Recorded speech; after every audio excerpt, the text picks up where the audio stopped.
Welcome to Devotions from Israel, a 5-minute word of encouragement.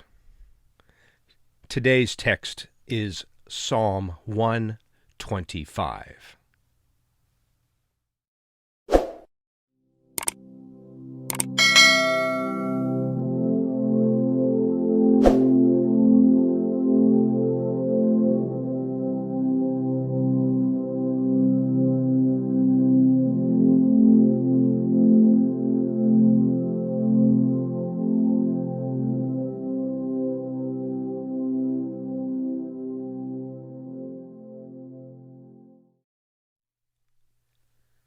Jerusalem served as the ancient capital of Israel.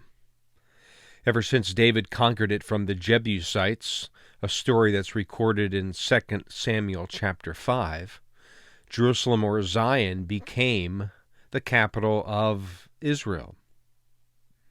Now, if you've been to Israel, you know that the city of Jerusalem and the Temple Mount are much lower than the eastern mountain range called the Mount of Olives to the east. It's also lower than the southern hill to the south of the city of David. And yet the psalmist in chapter 125 tells us how God surrounds his people like the mountains surround Jerusalem. Now, what's so special about this psalm of ascent? It's one of several of these from chapter 120 to 134. These psalms of ascent were typically sung as pilgrims made it from various parts of Israel and ascended to Jerusalem.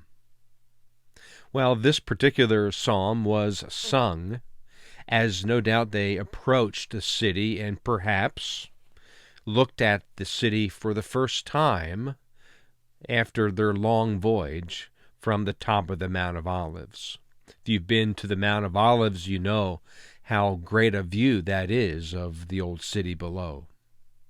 But these words are more than simply a geography lesson about Jerusalem. They are words of promise and provision.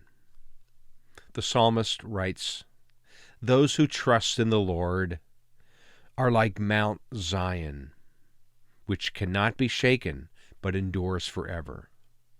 As the mountains surround Jerusalem, so the Lord surrounds his people both now and forevermore."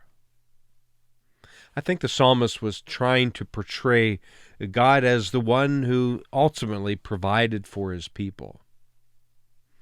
In fact, when we ourselves go through difficult times, we have to learn and remember that God is a God who provides for us precisely what we need. Or we put it this way? God surrounds us with his presence, with his power, with his provision, with his grace, with his goodness, with his everlasting love.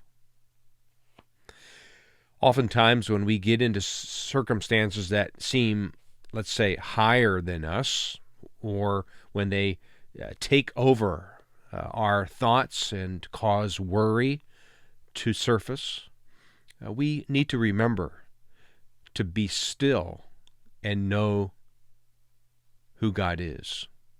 That's what Psalm 46 tells us. Be still and know that I am God. Oftentimes we focus on the why question. Why is this happening to me, God? Perhaps a better question is to ask who. Because when we ask the who question, who God is, he is one who surrounds us like the mountains surround ancient Jerusalem. God still surrounds us with all that we need each day. So be encouraged today that God surrounds you with his presence, with his provision, and with his peace as we trust in him. Until next time, Shalom.